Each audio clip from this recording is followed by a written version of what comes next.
to just recap for those of you who just joined, my name is Lisa Rangel, and I'm the founder and managing director of Chameleon Resumes. And today we're going to talk about how branded business documents land clients and help land funding. So that's what we're going to jump into today. Just very briefly, this is literally my only, what is a brand slide.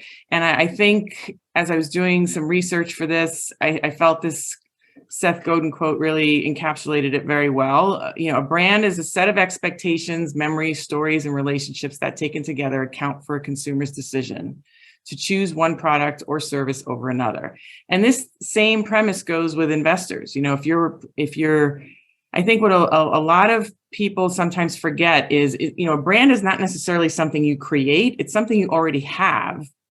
And then the next step that I think a lot of people forget that we're going to talk about more today is how what you already have, how that brand looks in comparison to others. Sometimes we're looking at this in a vacuum and we're like, oh, how good do I look? But it's really, how are we comparing to others? Not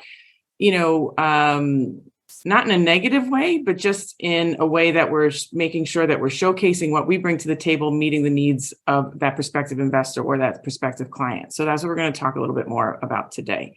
So today's agenda is, again, what I just mentioned, what clients and investors want to see when hiring or investing in you.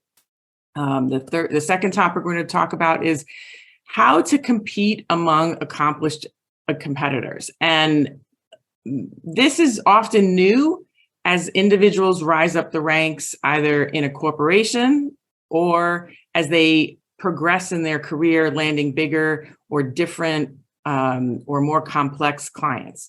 So, for instance, if you're going from a simplistic model to an enterprise model, or if you're landing bigger dollar deals, so to speak, or if you're landing bigger dollar investments in your organization, you're now competing typically at a higher echelon where everyone else is awesome. So how do you do that in such a way that sets yourself apart amongst the elite? That's essentially this next level branding that we're going to talk about today. And the third part we're going to talk about is then how to do that. What are some ways to do that in order to have the story told slightly before you get to the meeting? Because often if you don't have strong branding going into a meeting, you have to spend most of your time in the meeting building your brand. Whereas if you have documents and online pieces that can be shared ahead of time telling a story, you can now build upon what that initial first impression is, that it is now starting at a much higher level.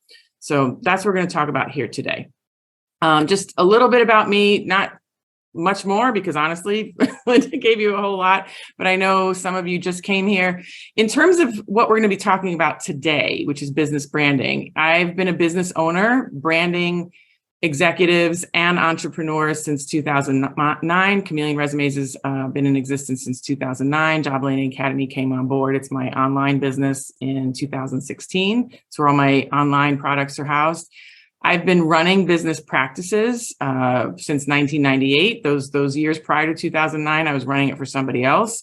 And between my own business, my own businesses, and the business that I ran for others, I've done 6 startups or turnaround scenarios, bringing a business that was not doing well to a successful, profitable state. I've done that 6 different times. So I know how much branding can falter, how much branding can affect a situation in going into a meeting, and where it has faltered, where maybe we didn't have it strong enough. And I know it contributed to the story that ultimately led to me maybe losing the business. So there's some failure built into this expertise that I'm sharing with you today.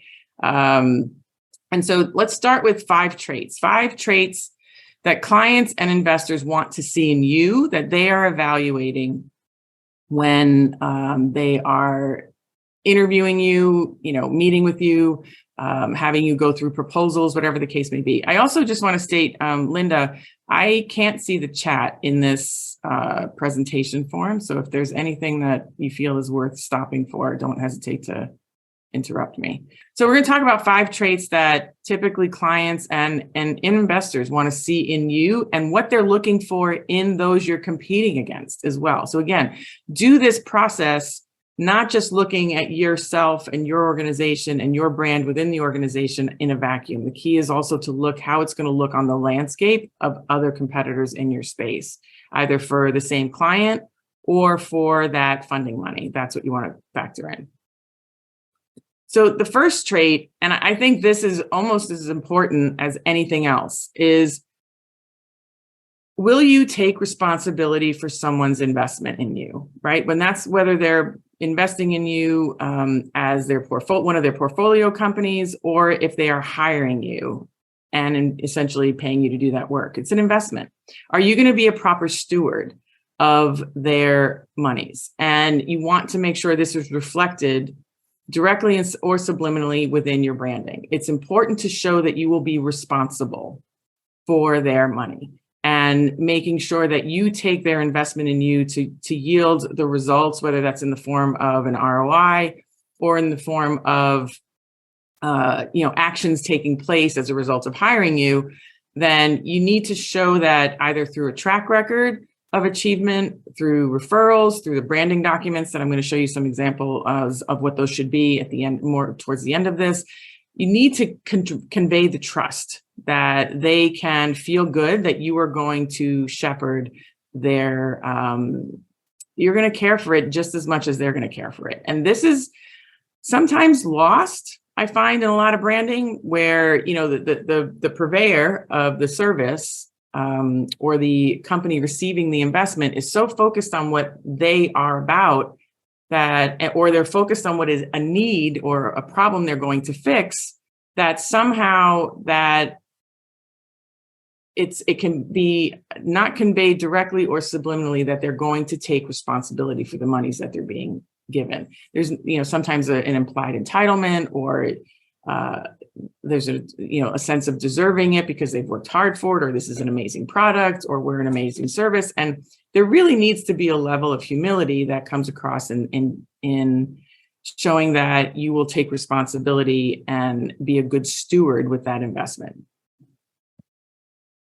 The next trait, and these, I didn't number these on purpose because there's really no particular order. I think that it's a mix of all of these. If you don't have all of them or you're not conveying all of them, I think the key is that you pick what is most relevant to you. If it isn't all of them, you should definitely have a mix of them. If not, your branding isn't going to probably outshine those that you're competing against and relate to your prospect or potential investor. The next here is that you come across relentless. Like, you really need to come across like you have that fire in your belly level of commitment and resolution to making sure that you're going to uncover every, overturn every rock, look under every rock to look for every possibility of how you are going to advance this particular product, if it's an investment in your organization, or making it work for your client if they're hiring you to do a particular service.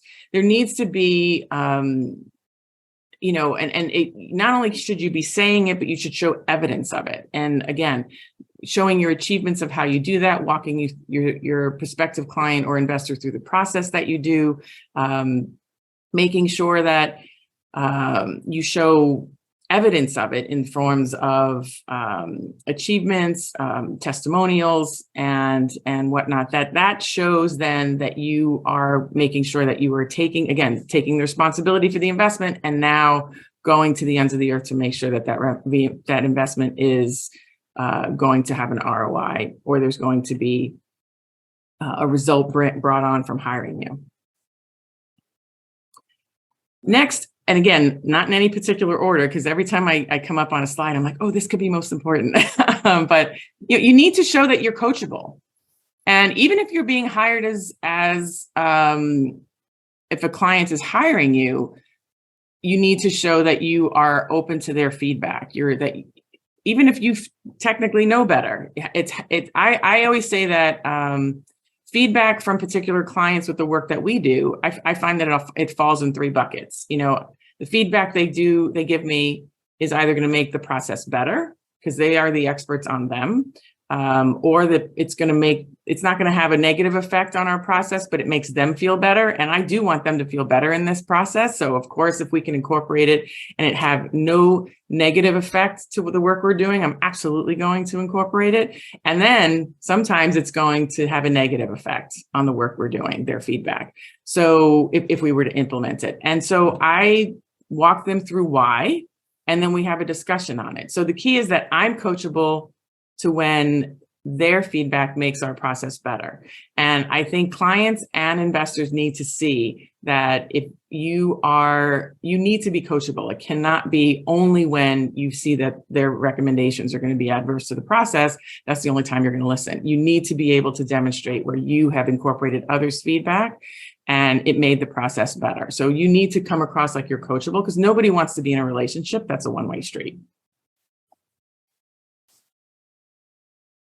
This is really more for pertaining to those looking for investors. You need to make sure that your audience and your business model is clearly defined. And because nobody wants to invest monies into a nebulous process. This also pertains in a different way when a prospective client is evaluating you to hire as a service. You need to show a clear path as to how you will work together. And even if there are nebulous parts of your process, because you need to get to know the client in order to come up with the prospective path, you still need to show a process of how you get to that place of how you handle the nebulous part of the process to get the information you need to then go on to doing the work that you're supposed to be doing and getting hired. So there needs to be a degree of certainty, and there needs to be clarity. If you have that clarity, you have that certainty, if you know who your audience is and that you're serving, the investment dollars are going to be put to use to targeting that audience very clearly. And if your model is clear, then everything can go into an execution phase using those dollars as efficiently as possible. So again, this subliminally sends a message that you are a good steward of the monies if you know who you're targeting and what you do. So you need to make sure that's clear and clean in your branding documents. And so this is, I think, sometimes where people don't realize the impact of proper branding. This happens with executives, it happens with entrepreneurs. Typically there's this idea of, well, let me just get in the room with somebody and I can share with them everything. I can totally convey the message if I can just get in the room with them. And that is absolutely a valid point. And there are lots of individuals, myself included, who have done that without any prior branding or priming, so to speak, of the meeting. But if you can have some clarity going into the meeting as to who you are, who you serve, what your branding, what your purpose is, and now build from that higher place, especially if others aren't doing it, others who they are evaluating are not doing it, you are already starting your presentation ahead of the game without even opening your mouth or walking into the room. So this is where having clear and consistent and precise branding can really make the play, because you're already starting ahead of the game, because most people will not take the steps to do this. And then the last piece, and by no means is this five traits list exhaustive. These are just 5 that I find that are the most common. And we're going to get to a Q&A part at the end, is really more of a comment section as well. So if anyone wants to add to this list, I'd be happy to hear it. Do you have an exclusivity about what you do? Do you have a unique edge, a unique qualifier, an unfair position? What is it about, are you going to be a first mover? What is it about what you do that is going to give that particular client, if they hire you, or that investor, if they invest in you, what advantage is going to give them, making sure that their monies are being put to good use. So this is also something that can be conveyed in the branding in such a way that you're, again, intriguing the audience, that if you have this intrigue going into the meeting or going into the discussion, you're already starting a few steps ahead compared to those who you might be being evaluated alongside of. So this is really like next level competition. As when we start our business, when we're looking for roles that are, earlier in our career, or we're looking for our first, few clients, so to speak, we're sometimes figuring out what our brand is, because based on those questions, based on that we're getting from prospective clients and prospective investors, based on, there tends to be a lot more competition at an entry level for, you're sort of figuring out your niche. But once you start getting, and you could be competing against, individuals who are not A players, because there are a lot of people who start businesses, or a lot of people who compete for funds, compete for clients, compete for mid-level and entry-level jobs, that they may not be the A player that you are. Once you start advancing in any of those paths, onto being an executive, onto being a more developed business leader, that you're either vying for a more sophisticated client or a more complex client, or you're looking for investment, you are now most likely up against individuals who have also gone through a similar path you have and are equally as accomplished in different ways, but equally as impressive. So now you're competing successfully. The key is to compete successfully at these elite levels. It's how do you become the top of the top? How do you become the chosen one amongst the list of individuals that are already pretty impressive on their own right? And doing this involves a lot of storytelling, but also making sure that you have these stories documented in different mediums, because people buy in different ways. Some people are on LinkedIn. Some people are looking at documents that they receive via email. Others are looking on the web. The key is to make sure that you have this consistent, complementary branding in a few different ways, because no matter how that individual receiving the information digests the information, you will be there to be found and have that information digested. If you only have it in one place, if you are inconsistent in the messaging and they do happen to go to a few different places, now your messaging is disjointed. So, or completely unfound if you have it in a place that they don't look at. So this is where having a complete branding process, and then having it consistent amongst different mediums, can help you compete successfully at elite levels. Again, I kind of got a little ahead of myself on these next couple of slides, but realize your competitors are also typically elite, impressive, have gone through some highs and lows, and have similar short stories to share. So you need to be able to tell your story to outshine, not just simply to impress based on a one-on-one meeting, but how you will then leave an impression based on them evaluating other people. This is something that I often, run into when, working with prospective clients or clients once they've hired us and they're trying to come up with their story. They'll say but, for me to be here, they have to know that I'm already, pretty accomplished. Like, why do I have to go through all this? And you can't assume they know. You can't assume that they know. You can't assume that the others that you're up against haven't done some of these steps, right? So you can't approach this in a vacuum. You are dealing with other people. You are dealing with competitors. And frankly, having this story all documented in different mediums will also help you be a better presenter of it. So, because you're not winging it. You've done established stories that now you can use on an ad lib basis and interface as conversation topics arise.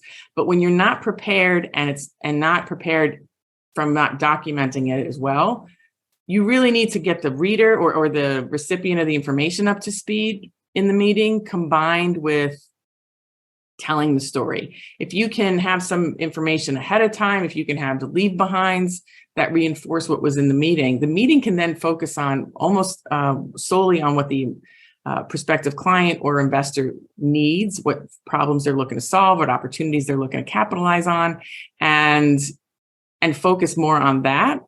And then bring in how your accomplishments and how your successes can meet those particular opportunities or problems that they do have.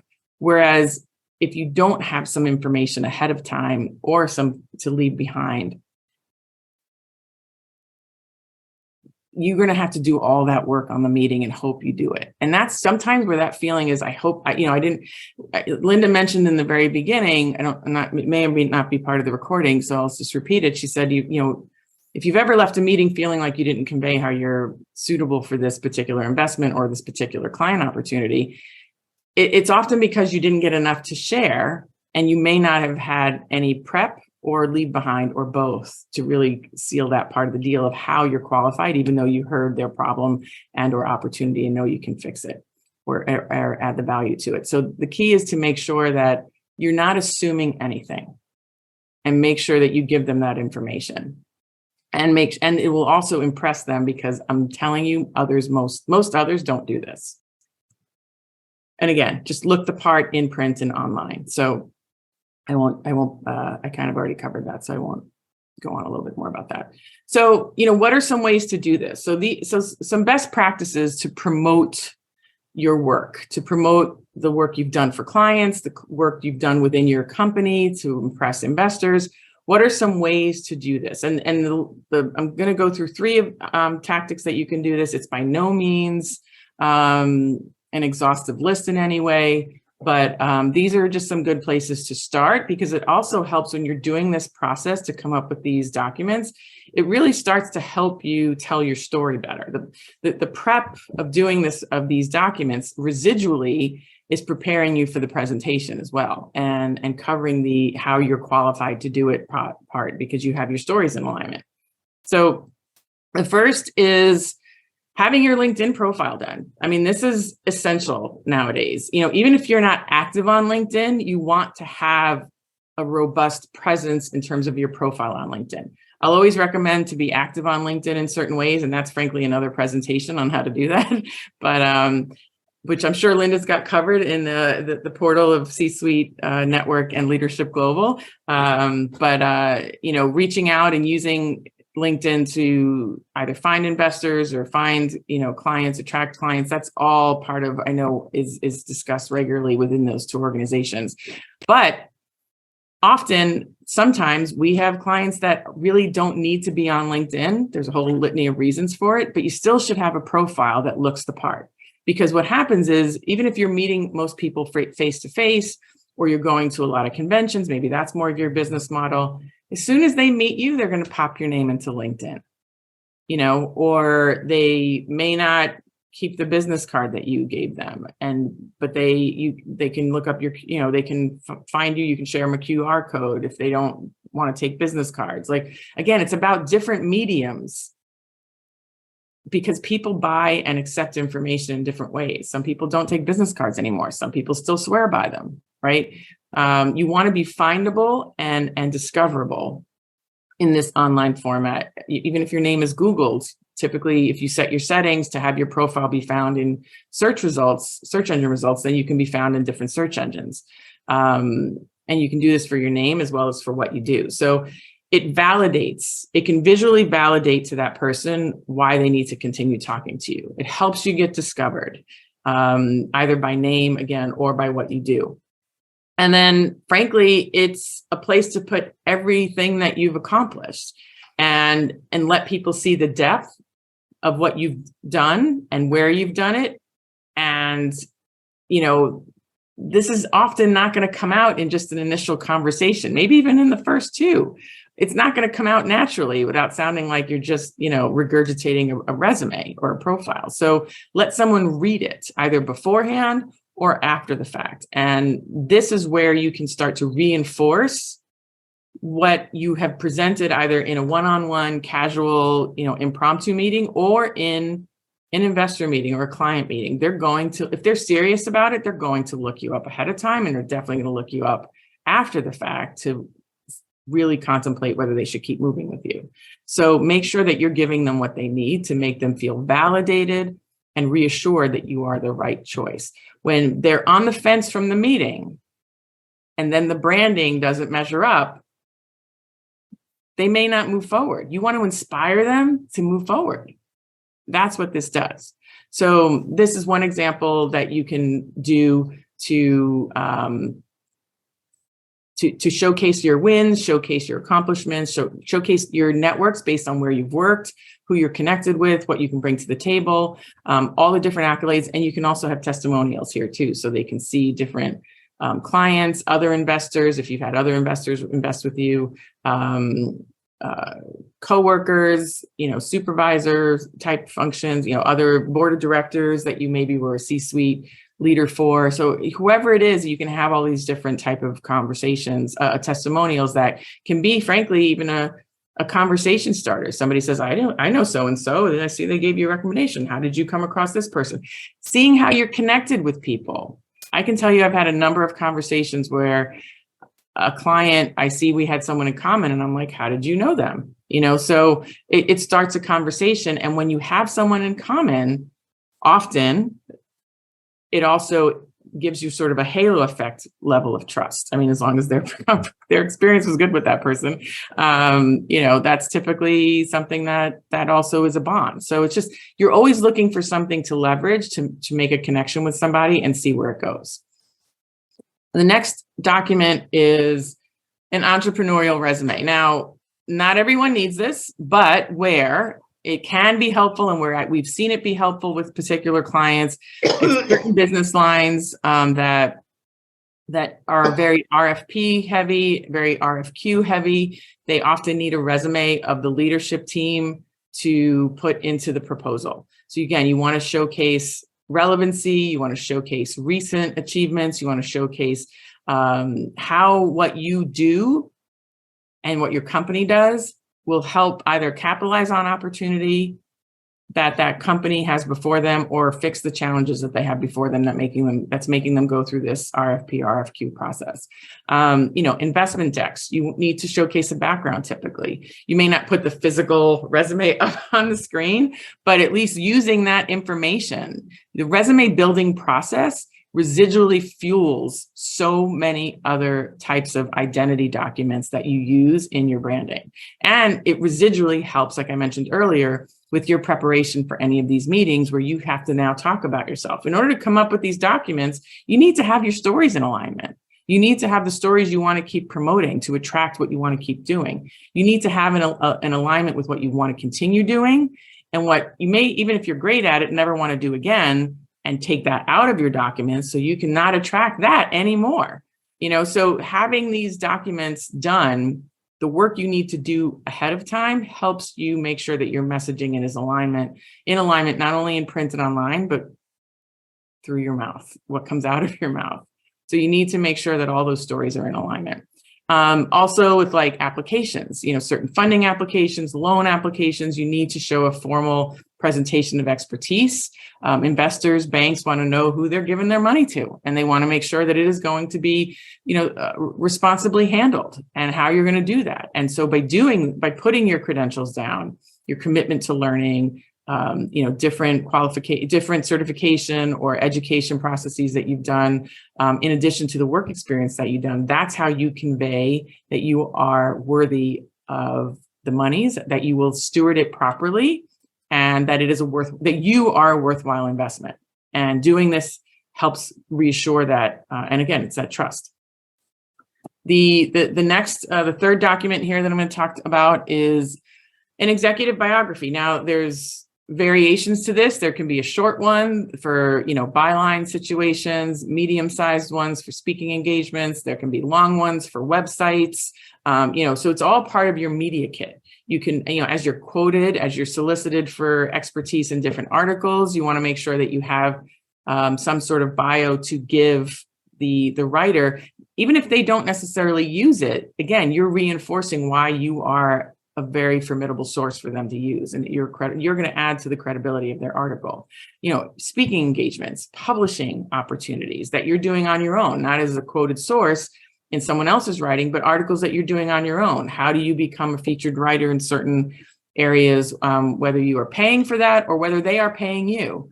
You want to make sure that you have the ability to convey credibility. And why should somebody read your book? Why should somebody spend an hour with your video? Why should someone, tap you for that particular source of the article that they're writing? Make sure that and frankly, to get back to the first slide, your LinkedIn profile, I could tell you that I get solicited at least once a week for quotes in, reputable, either association publications or media, mainstream media publications, because simply they're looking for career experts. And in looking for career experts, I pop up and I look the part. So, this is what you want to convey. If you look the part, you will start to get, what happens to people who look the part, right? So, and then obviously you still need to deliver. None of this is to substitute, the delivering on all these aspects, but the key is to get these documents help get the opportunities. So, so that's the key. Your brand, my last quote here, your brand is the single most important investment you can make in your business, right? Mr. Steve Forbes, definitely somebody who built a business on a brand. So I think that's really the key here, is just, to do the gut check of the evaluation of what you are doing with your brand. When we own a business, I often say that, I do obviously resume writing and job landing consulting. I say, as soon as I opened a business, I don't do only that anymore. I'm a salesperson, right? I need to now sell my business to those that I can serve. And sell is sometimes viewed as a 4-letter word, but that is essentially what we are all doing, right? No matter whatever we do, right? If we're a healthcare, business consultant, if we're running a community of women, if we are, running, if we're a lawyer, right? On a standalone practice lawyer, we are now a lawyer, a health consultant, and a women's business community manager, and somebody who's a salesperson. We have to convey that we are worth the investment, either from an investor or from a client to join us and let us do the work for them that we do. If we don't do that, we're basically going to be a not so busy lawyer or healthcare consultant or women's community manager, right? So we have to sell it. And the brand is part of this, because then when we convey that we're worthy of it, we will then in turn get the clients and get the investment. So if this is interesting to you and you'd like to explore further, this is a link where you can just set up a chat with us, and we can evaluate together if it's something that we can help you with, as well as if we're the right person for you. We are not the right person for everybody, but I've been in the business for 13 years, and I know a lot of other writers who do some great branding. And so I'm always happy to make referrals if I'm not the right person, but the key that all starts with a conversation. And I know that, my 5 traits and my 3-document list can be added upon. So I think we're at a place, Linda, where we can have comments, questions.